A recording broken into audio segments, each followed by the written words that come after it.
Bugün söyledin, bitti dedin.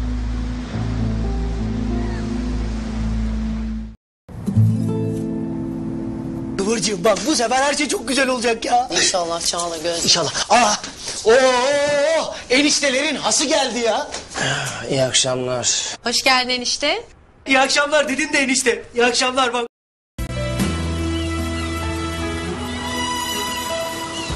Pelin, neredesin? Ne yapıyorsun sen burada ya? Aklım çıktı. Kimse...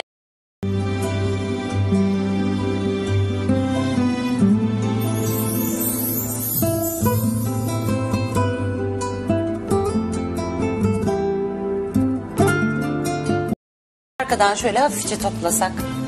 Daha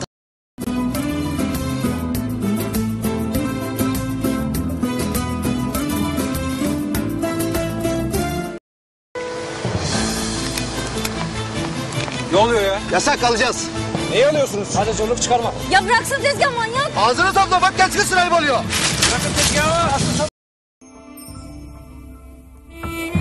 Hakkımızda dedikodu çıkarmışlar. Sevgiliymişiz falan diye. şıpıtıp tatte.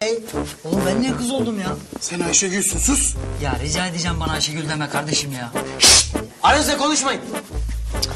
Çağlar, şu an o kadar komik görünüyoruz ki. Ben seni yarın göreceğim.